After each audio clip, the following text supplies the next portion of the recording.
Hace años tuve la singular oportunidad de ser colega del Dr. Desmond Ford entre los años 1977 y 1979.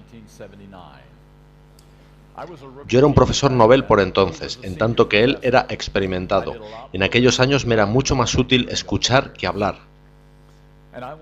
Y quiero haceros saber que yo apreciaba a Desmond Ford. Por lo que yo observaba, él era un buen académico cristiano, conocía la Biblia. Conocía los escritos de Ellen White, podía citar muchos de ellos de memoria. Por lo que vi en su interacción con estudiantes, él se comportaba como el más educado caballero cristiano. Nunca le oí una palabra irritada ni crítica de ningún tipo. Él ejemplificaba el espíritu de Cristo. Y era un gran seguidor de la Reforma Pro Salud, mucho mejor que yo durante aquellos años. Él conocía los principios de la salud, los vivía. Y lo más importante, él era muy consistente en su teología. Él partía de sus premisas e iba directamente a sus conclusiones. Él no hacía teología tipo buffet, un poco de esto, un poco de aquello. También esto que suena interesante, no, él era consistente. Él iba del punto A al punto B, al punto C, al punto D de manera lógica, clara y coherente.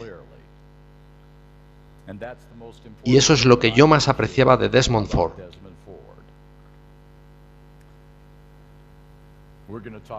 Esta tarde vamos a hablar de lo que él enseñaba, cuáles eran las verdaderas enseñanzas que él presentaba en aquellos decisivos años. Y de nuevo, como dije anoche, esto será más un estudio que un sermón. Habéis escuchado un poderoso sermón esta mañana en la iglesia. Esto será un estudio. Tanto el mensaje del pastor Kirkpatrick como el mío son más estudios que sermones. Así que vamos a ver lo que Desmond Ford enseñaba. Y por cierto, lo tomaré de su libro Right with God Right Now, cuyo subtítulo traducido es ¿Cómo salva Dios a la gente tal y como muestra el libro de Romanos en la Biblia? Su contenido es cómo ser salvado, cómo funciona la salvación, el Evangelio. Así que comenzamos citando de su libro. Las malas nuevas en el libro de Romanos es que todos nuestros pensamientos están contaminados. Cada emoción de nuestro corazón, cada tendencia de nuestra mente, cada inclinación de la carne, está contaminada hasta la segunda venida de Jesús y la glorificación. El pecado permanece en el cristiano hasta la glorificación. Todos hemos sido egoístas, somos aún egoístas. No hay ni una inclinación del corazón que no esté contaminada por nuestro egoísmo, incluso después de la conversión. Bien, creo que podéis comenzar a atisbar su perspectiva sobre el asunto. No voy a hablar esta tarde únicamente de la teología del Dr. Ford, sino también del legado que sus enseñanzas han dejado. La revista Ministry en el año 2003 republicó un suplemento anterior que decía así: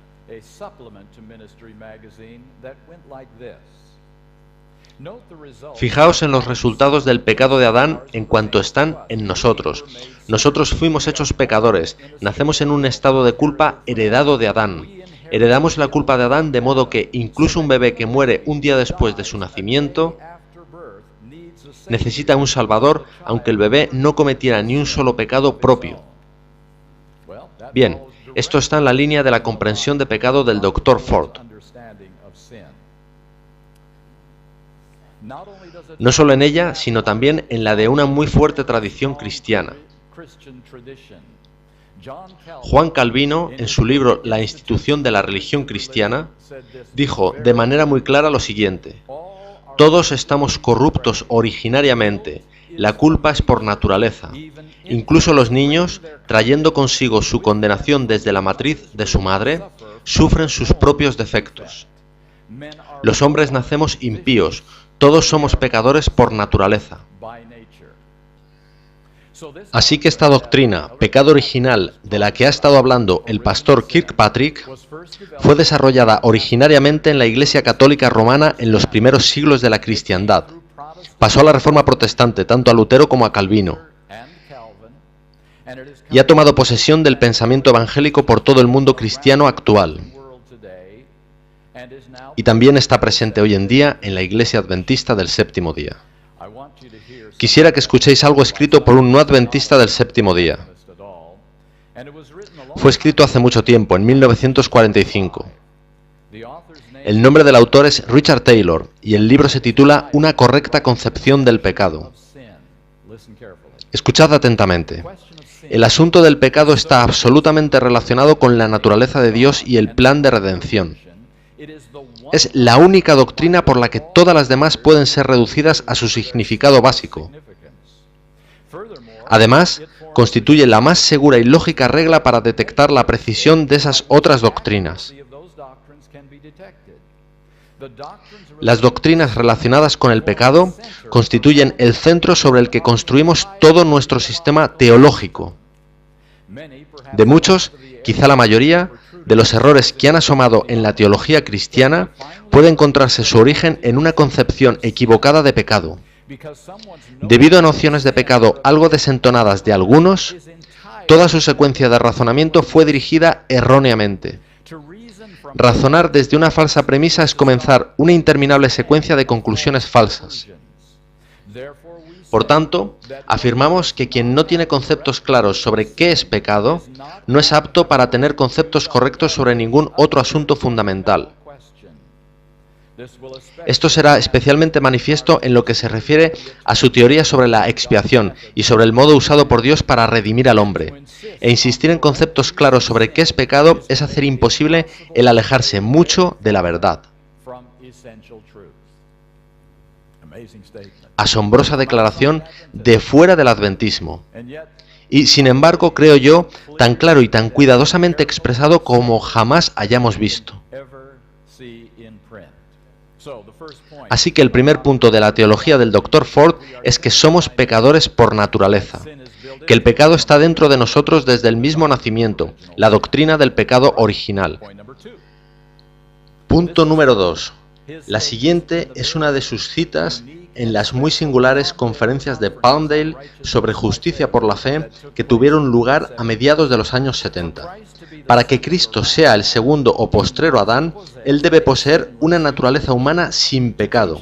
Enseñar que Cristo poseía tendencias pecaminosas es enseñar que él mismo era un pecador necesitado de un Salvador.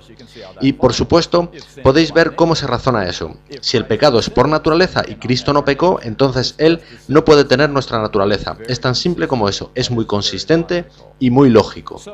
De nuevo, en este punto, voy a volver a la revista Ministry del año 2003.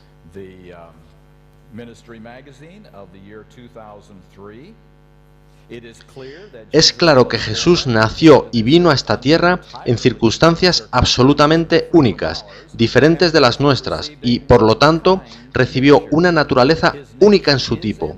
Su naturaleza es y era absolutamente no pecaminosa. En ese mismo suplemento de Ministry se nos dice que Cristo no heredó en su nacimiento la naturaleza caída heredada por la descendencia de Adán. Si Cristo hubiera heredado la naturaleza tendente al mal surgida por la caída de Adán, habría nacido también en pecado, bajo condenación y, por tanto, con la necesidad de un Salvador. Él no tenía en su naturaleza aquello que nos inclina a pecar. Él no poseía las pasiones e impulsos internos que nosotros hemos de someter diariamente por la gracia de Dios. Y así la revista Ministry en esa edición se manifestó directamente en la línea de la comprensión de Desmond Ford sobre por qué Cristo no pudo tener nuestra naturaleza caída. Porque si la hubiese tenido, él hubiese sido un pecador necesitado de un Salvador. Por tanto, el punto número 2 está muy claro en la teología del Dr. Ford y en nuestra comprensión moderna. Cristo no puede ser tentado desde su interior. Cristo no puede tener llamados desde su interior que le empujen hacia las cosas a las que somos empujados nosotros desde el interior de nuestra naturaleza, a menos que hubiese sido un pecador, necesitado de un Salvador. Ese es el punto 2. Ahora, ¿qué enseñaba el Dr. Ford sobre justificación? La palabra justificar nunca significa hacer justo. Significa estrictamente contar como justo. La totalidad de la verdadera religión gira en torno a este asunto. La justificación está continuamente sobre ti, así como está el sol. Ahora, ¿por qué dice eso? ¿Por qué necesitamos continuamente sobre nosotros la justificación tanto como el sol? Porque pecamos continuamente, así que necesitamos justificación constante sobre constante pecado. De nuevo, su teología es consistente, del punto A al B y al C. Para el Dr. Ford, el nuevo nacimiento, que todos entendemos como esencial para la salvación, es el resultado de la salvación, no su causa. Somos salvos y justificados por aceptar a Jesús. Y tras eso, algún tiempo tras eso, experimentamos el nuevo nacimiento. El nuevo nacimiento es una consecuencia de la salvación, en vez de una causa. Él dijo, la justificación tiene que ver con tu estatus, la santificación con tu situación. Tu estatus es siempre el mismo en Cristo. Perfecto. Tu situación fluctúa arriba y abajo, dentro y fuera. Un caos. La una, tu estatus, la justificación, se basa en lo que Cristo hizo por mí.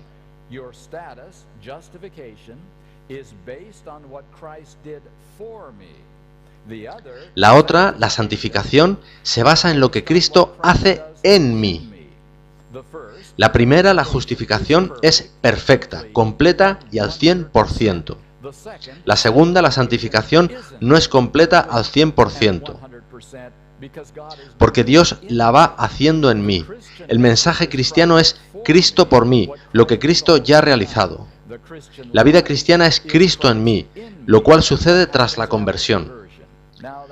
Ahora, esto es realmente complicado, todas estas cosas de estatus y situación. ¿Y sabéis a qué se reducen todas ellas? La justificación te es garantizada aun cuando tu vida sea un caos, dentro y fuera, arriba y abajo. La santificación no está funcionando muy bien, pero tú has sido justificado, tú has sido salvado, tú estás bien con Cristo, puesto que tú estás justificado. Para el Dr. Ford, una vez más, el Evangelio es únicamente justificación, y justificación declarada, no experimentada, no el nuevo nacimiento. Está siempre sobre nosotros porque estamos continuamente pecando. Y por supuesto Romanos 7 resulta una referencia. Conocéis Romanos 7, el bien que quiero no lo hago, y lo que no quiero, eso hago. Añade el Dr. Ford, en el Evangelio no hay condenación incluso cuando fallamos en alcanzar los estándares de Dios. Romanos 8 no trata de una persona distinta a la encontrada en Romanos 7. Es equivocado cuando la gente dice que necesitamos salir de Romanos 7 e ir a Romanos 8.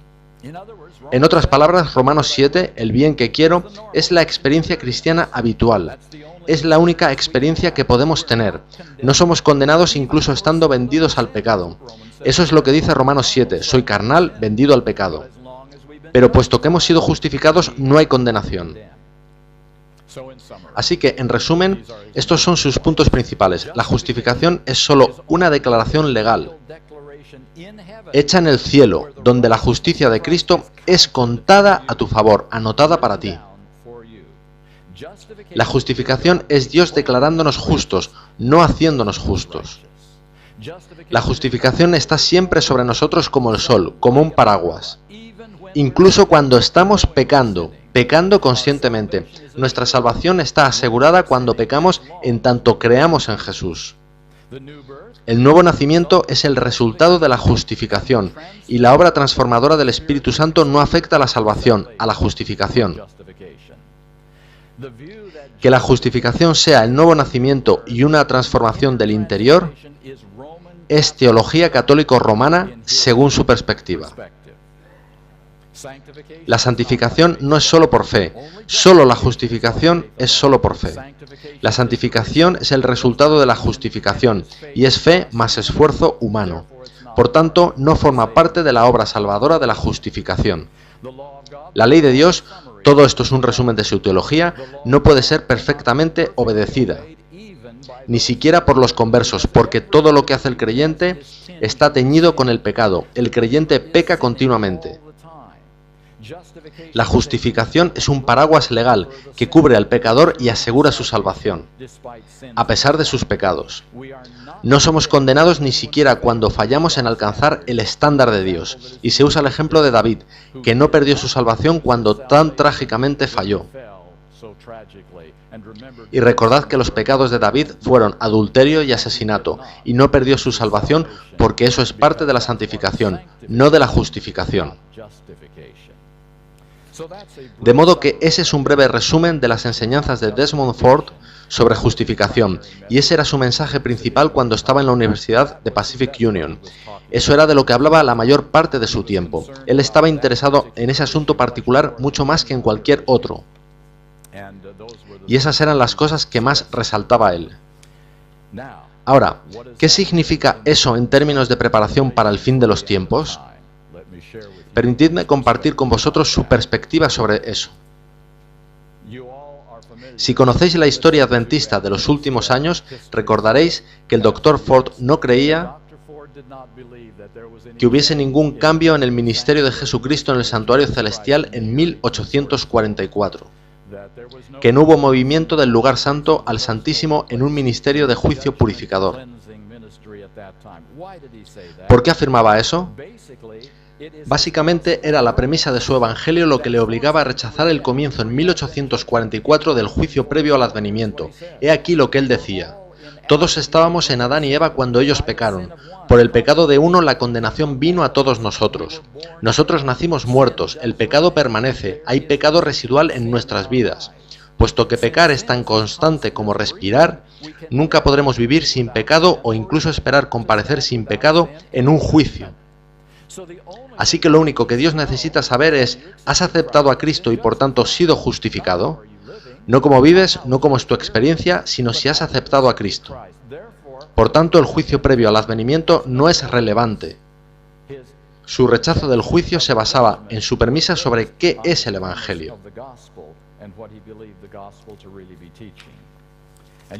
¿Y sabéis qué? Ese legado ha llegado hasta nuestros tiempos también.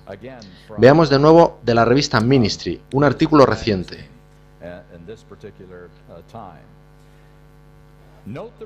Pensad en los resultados del pecado de Adán en relación a cómo nos afecta a nosotros. Fuimos hechos pecadores, somos pecadores por ese pecado. Y fijaos cuidadosamente ahora.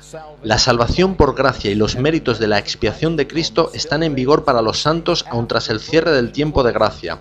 La gracia salvadora está disponible en cualquier momento de la vida cristiana hasta el día de la venida de nuestro Señor. Los pecadores son las únicas personas a quienes concierne la gracia salvadora.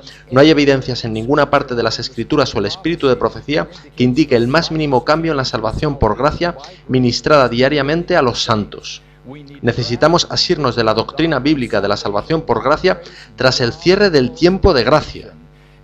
Si alguien está bajo la gracia es porque no es aún sin pecado. ¿Qué acabamos de escuchar ahí? Dice que vamos a necesitar la gracia perdonadora de Dios hasta la segunda venida de Cristo. Dice que tras el cierre del tiempo de gracia, la gracia perdonadora está aún disponible, que Cristo continúa perdonándonos de nuestros pecados hasta la segunda venida de Cristo. Esto es lo que dice esa cita. Así que, llegados a este punto, tenemos 4 asuntos. Nacemos pecadores, según la comprensión cristiana tradicional de pecado. Jesucristo no pudo tomar nuestra naturaleza, de nuevo comprensión cristiana tradicional. La justificación es tan solo declarada, también comprensión cristiana tradicional. Y pecaremos hasta que Jesús venga. Las 4 son doctrinas cristianas estándares hoy en día. Y el Dr. Ford enseñaba todas ellas. Y todas ellas han entrado en la Iglesia Adventista del Séptimo Día, tal y como os he expresado. Voy a centrarme ahora en un área que ha sido bastante polémica en los últimos 20 años. Al principio de los años 1980 había vigorosos debates en nuestras revistas sobre los asuntos que hemos comentado. Norman Galley escribió sobre las posturas prelapsaria y postlapsaria de Jesucristo, si nació con la naturaleza de Adán o con la nuestra. Él dijo: ambas posturas se encuentran en las Escrituras y en los escritos de Ellen White. Él era como el primer Adán, o como serán los redimidos cuando sean transformados en la segunda venida. Él tomó esta naturaleza débil, deteriorada y afectada por el pecado, pero sin tomar sus propensiones o contaminaciones del pecado, que predisponen a una inclinación a pecar. Él tenía naturalezas precaída y postcaídas combinadas de una manera única. Así que ahora llegamos a una nueva distorsión. Preguntas sobre doctrina hablaba de Cristo no teniendo nada de una naturaleza caída. Ahora escuchamos, sin embargo, que tenía ambas, precaída y postcaída. ¿Qué sucede aquí? Así, llegados a este punto, hemos de ir un poco más allá. De nuevo, Norman Galley dice, su naturaleza era caída por cuanto había sido desfavorecida, como la nuestra, pero era no caída por cuanto no era depravada como la nuestra. ¿Lo cogéis? Ellos necesitan de todo un arsenal teológico para aclarar todo esto y entender qué significa cada naturaleza y por qué ambas son importantes. Como mencioné hace un momento, preguntas sobre doctrina ha pasado por tiempos complicados, al someterse a la lógica de la mayoría de los adventistas del séptimo día en los últimos años. Y durante las últimas 2 décadas ha habido un ajuste en la posición de preguntas sobre doctrina sobre la naturaleza de Cristo, ya que se ha reconocido, incluso por los que apoyan ese libro, que tergiversó bastantes citas de Ellen White. Y así llegamos a otro individuo, del que pocos adventistas del séptimo día habrán oído jamás. Su nombre es Henry Melville. Él era un clérigo anglicano muy popular del siglo XIX. Y resulta muy interesante cuando miramos atrás y vemos cómo él ha influido en nuestras enseñanzas.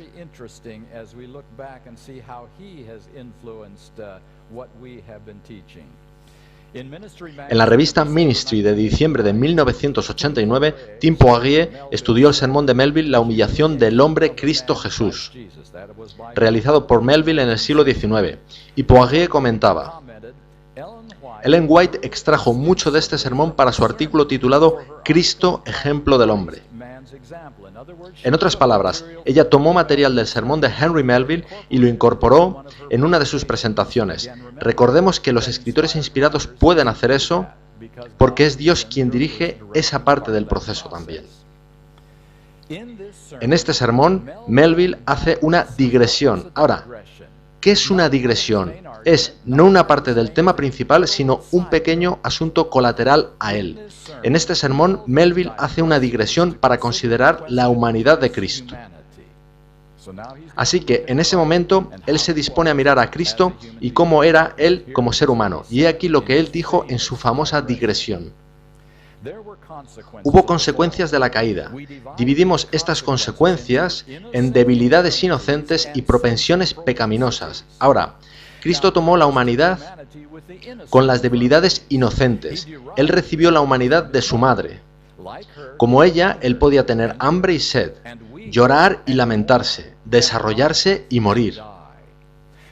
Pero, de igual manera que tomó la humanidad con las debilidades inocentes, no tomó las propensiones pecaminosas. Aquí se interpone la deidad. El Espíritu Santo cubrió a la Virgen y, permitiendo debilidades derivadas de ella, prohibió que se transmitiese la maldad. Y así llevó a que se generara una humanidad afligida y sufriente, pero sin embargo pura y sin mancha. Una humanidad con lágrimas, pero sin mancha. Accesible a la angustia, pero sin tendencia a ofender. Así que las respuestas de Melville a cómo nació Cristo se basan en la intervención divina. El Espíritu Santo impidió que algunos atributos de la herencia se transmitiesen de María a Jesús, en tanto que permitió que otros, las debilidades inocentes, sí siguiesen el proceso hereditario. Es interesante recordar aquí que el catolicismo romano también enseña la intervención divina. Ellos lo hacen de un modo ligeramente diferente, afirmando que María fue concebida inmaculada, de modo que no había mancha que pudiese pasar a Jesús por herencia. En ambos casos el objetivo es el mismo. Si nacemos pecadores, entonces Cristo no puede tener nuestra naturaleza, tanto en la versión católica como en la protestante. Lo siguiente es también de Melville. Así que sostenemos: creyendo que es la doctrina correcta que la humanidad de Cristo no fue la humanidad de Adán, ni la de Adán antes de la caída, ni la humanidad caída, la cual es, a todos los efectos, la humanidad de Adán tras la caída. No fue la humanidad de Adán porque tenía las debilidades inocentes de los caídos. Nacido de mujer, Cristo heredó de su madre todo lo que nosotros heredamos excepto la pecaminosidad. Y esto no lo heredó porque la deidad, en la persona del Espíritu Santo, se interpuso entre el niño y la contaminación de la madre. Así que ahí estamos. Tenemos el famoso sermón de Henry Melville. Ellen White utiliza parte de ese sermón y, lo creáis o no, esa comprensión de la naturaleza de Cristo se ha convertido en la mayoritaria dentro de la Iglesia Adventista del Séptimo Día hoy en día. George Knight escribe en su edición comentada de Preguntas sobre Doctrina lo siguiente: Melville sostenía que Cristo encarnado no era simplemente como Adán antes de la caída, ni simplemente como la humanidad caída desde la entrada del pecado. Esa parece ser la posición que tenía Ellen White. El modelo de Melville es el único que puede explicar todas las citas de Ellen White sobre la naturaleza humana de Cristo. Fin del asunto. Aparentemente. De modo que la postura oficial anglicana de Melville sobre la encarnación de Jesucristo se ha convertido hoy en día en la enseñanza estándar en la Iglesia Adventista del Séptimo Día acerca de la naturaleza de Cristo. Hay un par de problemas. Sí, es cierto que Ellen White utilizó el sermón de Melville adaptando parte de él dentro de su presentación sobre Jesucristo, pero es enormemente significativo que ella no tomó prestada ni una sola cita de la famosa digresión que hemos comentado. Incluso Poirier admite esto. No hemos hallado que Ellen White tomara directamente ningún material de esta digresión, dado que tomó muchísimo material del sermón. El no encontrar ni una sola referencia de la digresión tomada por Ellen White me indicaría que la conclusión de Melville en esta digresión fue rechazada por Ellen White. No fue aceptada por Ellen White.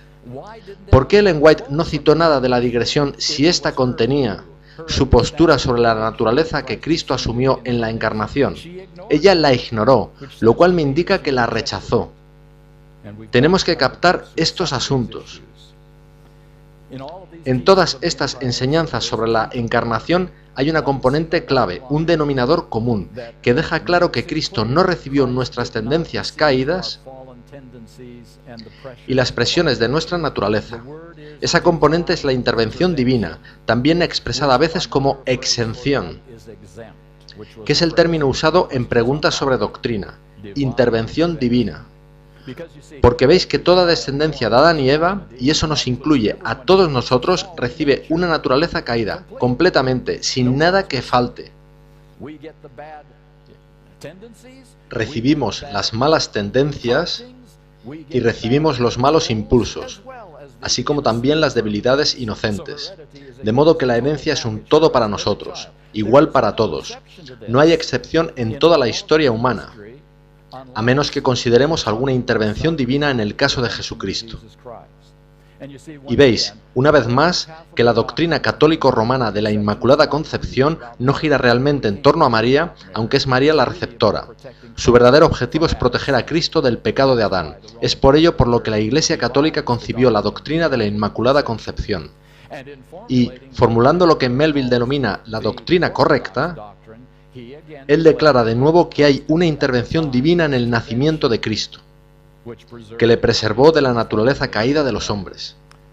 Los católicos usan la expresión mancha del pecado original, de la que Cristo fue protegido. Melville usó las palabras maldad y contaminación, de las que Cristo fue protegido. Vemos por tanto que ambas son una misma doctrina. Es la misma doctrina que inventó Agustín, modificada y desarrollada. Y ahora se ha hecho muy popular incluso dentro de la Iglesia Adventista del Séptimo Día.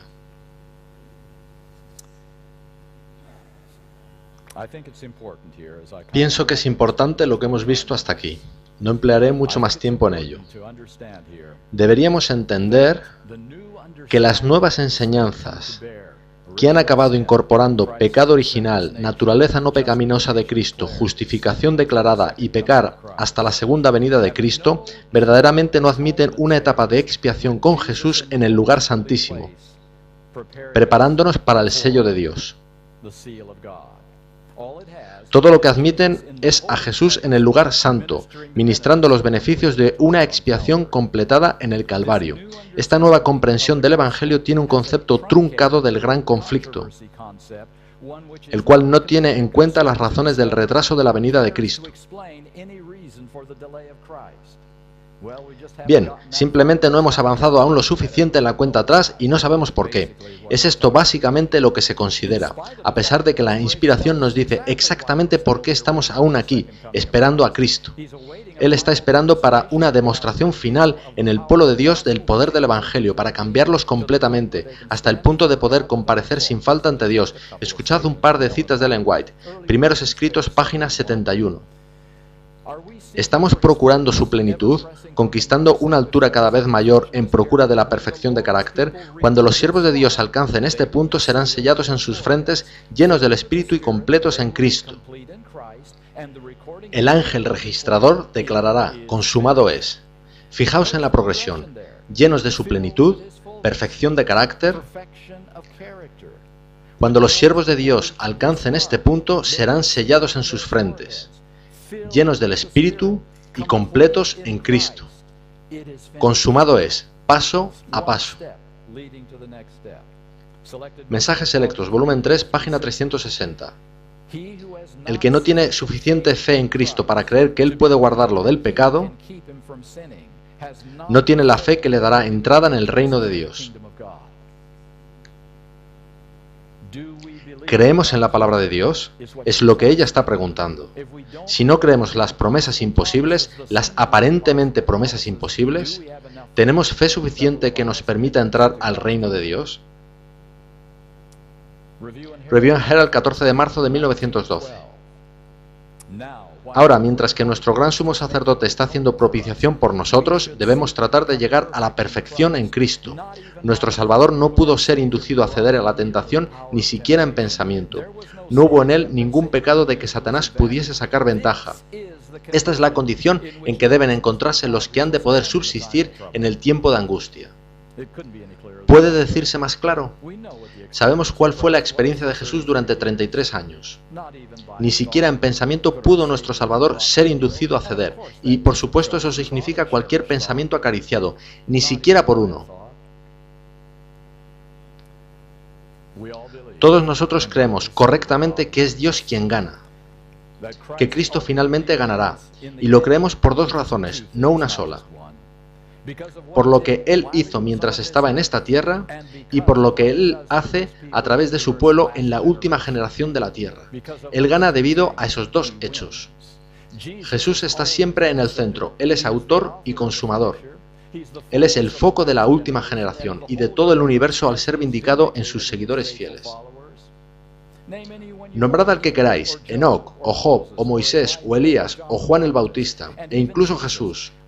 Todos ellos estaban más interesados en vindicar el carácter de Dios que en su propia salvación. La salvación no era su preocupación. Ellos estaban dispuestos a renunciar a su propia salvación para salvar a otros y demostrar que Dios estaba en lo cierto en el gran conflicto. Y esta ha de ser la experiencia de la última generación. Ellos están más interesados en vindicar el nombre de Dios y su carácter que incluso en tener sus propios nombres en el libro de la vida. Apocalipsis retrata a un pueblo que da gloria a Dios en su testimonio, en sus obras, en sus vidas, en sus caracteres, y Dios es vindicado por su pueblo fiel en el fin. El conflicto de los siglos, página 425. Mientras se prosigue el juicio investigador en el cielo, mientras que los pecados de los creyentes arrepentidos son quitados del santuario, debe llevarse a cabo una obra especial de purificación, de liberación del pecado entre el pueblo de Dios en la tierra.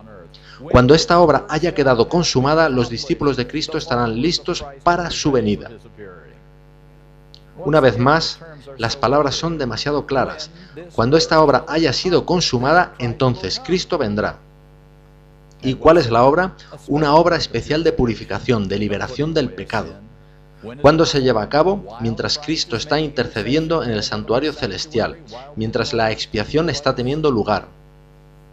El deseado de todas las gentes, página 671, y esta cita es muy importante. La misma imagen de Dios debe ser reproducida en la humanidad. El honor de Dios, el honor de Cristo está involucrado en la perfección del carácter de su pueblo. Lo que está aquí en juego no es mi salvación, es la credibilidad de Dios lo que está aquí en juego. ¿Puede Él realizar eso?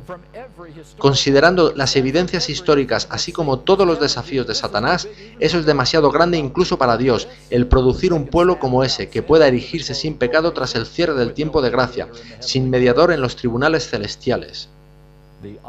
El honor de Dios, el honor de Cristo está involucrado en la perfección del carácter de su pueblo. ¿Se puede escribir más claramente? Si Dios logra hacer eso, Él gana el gran conflicto. Si no lo logra, Satanás gana el gran conflicto. Es por ello por lo que hay un cierre del tiempo de gracia. ¿Quién dice la verdad? ¿Dios o Satanás? Y a eso se reduce básicamente todo este asunto, y es donde estamos nosotros. Veis que Satanás puede reclamar que Jesús, siendo a la vez Dios y humano, tuvo algún tipo de ventaja sobre nosotros.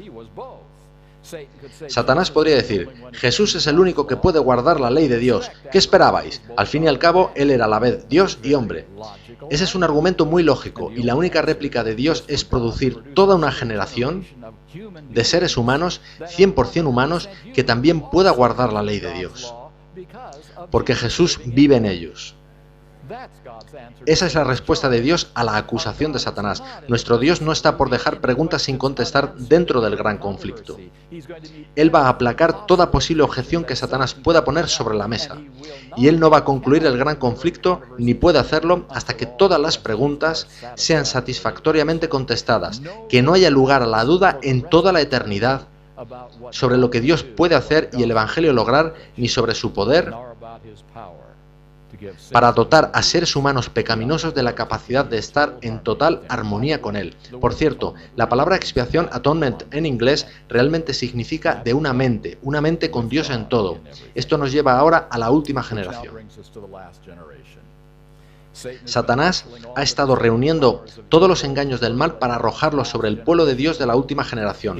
Él está sacando todas las trampas en su empeño por provocar que el pueblo de Dios fracase, que no llegue, que abandone.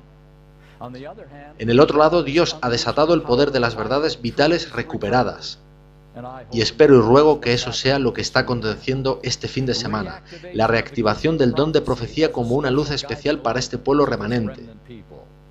Y la promesa de ayuda divina, todo ello para capacitar a su pueblo en este conflicto del fin, para resultar más que vencedores. El pueblo de Dios traerá gloria a Dios, al demostrar el poder redentor de Dios en sus vidas. Cuando Satanás hizo todo lo que pudo a Job, se probó que Dios estaba en lo cierto. Cuando Satanás lance todo lo que puede idear contra la última generación, de nuevo se probará ante los hombres y los ángeles que Dios está en lo cierto. Se le permitirá a Satanás llegar a lo máximo de sus 6000 años de engaños y fracasará miserablemente. Como Job, la última generación vindicará las verdades y el carácter de Dios. Dios probará que Él es capaz de dar poder a una completa generación de santos fieles, que puede guardarles de caer, y con gran regocijo presentarlos sin mancha ante la presencia de su gloria. Eso es lo que Dios quiere hacer con esta generación final. Y voy a ir resumiendo todo esto con uno o dos pensamientos. Al aceptar la doctrina evangélica de que la expiación fue completada en la cruz y que Jesús nació con la naturaleza no pecaminosa de Adán antes de la caída, o bien con una naturaleza mixta entre caída y no caída, la mayoría de nuestros púlpitos ya no nos dicen que Jesús es nuestro ejemplo para vencer toda tentación y pecado. Por ello, el mensaje del santuario deja de ser relevante. Los mensajes de advertencia de los 3 ángeles de Apocalipsis 14 dejan de ser relevantes para el plan de salvación de Dios. Podemos ser salvos en nuestros pecados. El desarrollo de carácter deja de ser necesario. Los mandamientos de Dios no pueden guardarse perfectamente incluso con el poder del Espíritu Santo. El espíritu de profecía es una reliquia irrelevante del siglo XIX y el sábado no puede guardarse de acuerdo con Isaías 58:13. Todas estas son consecuencias de creer en una comprensión evangélica del Evangelio. William Johnson, antiguo editor de Adventist Review, compartió una poderosa historia en uno de sus editoriales. Dice, el doctor Paul Brand, pionero en la cirugía restauradora para leprosos, cuenta de una epidemia de sarampión que golpeó Vellore, en el sur de la India, donde la familia Brand vivía entonces. El matrimonio tenía una niña llamada Stella y debido a su corta edad, ella estaba expuesta a alto riesgo. El pediatra explicó que el suero de una persona que hubiera contraído el sarampión y lo hubiese vencido protegería a la pequeña niña. Se extendió el rumor por Vellore de que los Brand necesitaban la sangre de un vencedor. No era de utilidad alguien que hubiera superado la plaga del pollo o se hubiese recuperado de una rotura de pierna. Tales personas, siendo sanas, no podían dar la ayuda específica que se necesitaba para vencer el sarampión. Se necesitaba alguien que hubiese pasado el sarampión y hubiera derrotado a esa enfermedad. Escribe Brand en su libro. Los Brand localizaron a una persona así. Se tomó algo de su sangre y se inyectó suero extraído de esa sangre a la pequeña niña. Fortalecida con los anticuerpos adquiridos, la niña combatió la enfermedad invasora. El suero inyectado le dio a su cuerpo tiempo para producir sus propios anticuerpos. Stella venció el sarampión no por la fuerza de su propio cuerpo, sino como resultado de una batalla que había tenido lugar previamente dentro de algún otro. ¡Qué ilustración! Nunca vi una mejor ilustración de por qué Jesús hubo de venir en nuestra naturaleza caída, para proveernos de los anticuerpos que necesitamos para combatir la enfermedad del pecado. Y, lo creáis o no, esta ilustración viene de un editor que cree que Cristo tomó una naturaleza no pecaminosa. Creo que esa es la parte más asombrosa de esta pequeña historia. Amigos míos, el problema de la naturaleza humana de Cristo no va a esfumarse de la noche a la mañana, pues todo el plan de salvación está ahí en juego. Hebreos 2, 14, 15 nos dice que por medio de la muerte Jesús destruiría al que tenía el imperio de la muerte y libraría a todos los que por el temor de la muerte estaban durante toda la vida sujetos a servidumbre. Y el versículo 17 nos dice que la única forma en que Cristo podría hacer esto era siendo hecho semejante a sus hermanos, no en algunas cosas, sino en todo. Yendo más a fondo, la inspiración nos dice, la gran obra de la redención podía llevarse a cabo solo por el Redentor tomando el lugar de Adán caído. La cita es del Review and Herald del 24 de febrero de 1874. No podría haberse realizado si Cristo tomara el lugar de Adán antes de la caída, o si tomara el lugar de alguien parcialmente como Adán y parcialmente como nosotros. No existe tal persona. Para ser nuestro sustituto sin pecado, Él tenía que vencer las cargas de nuestra naturaleza caída.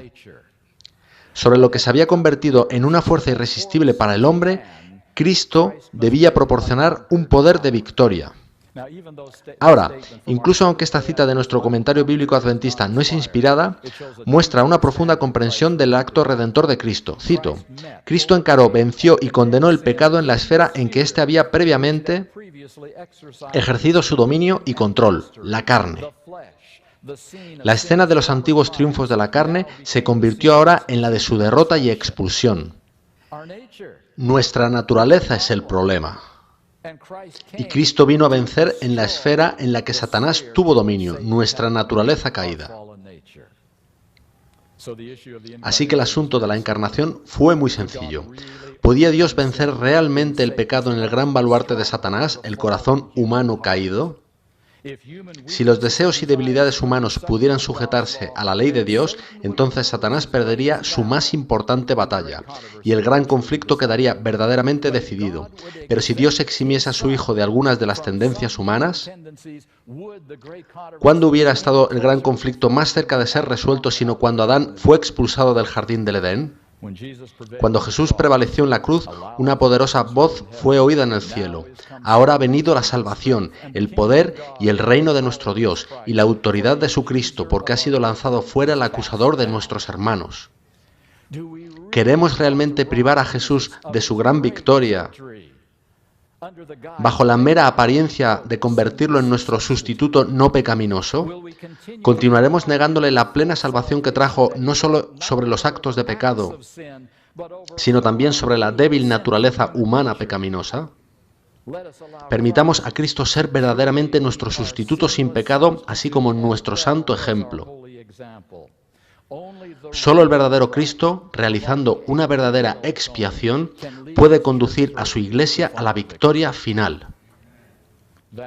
Es eso por lo que creo que el asunto de la naturaleza de Cristo es realmente importante.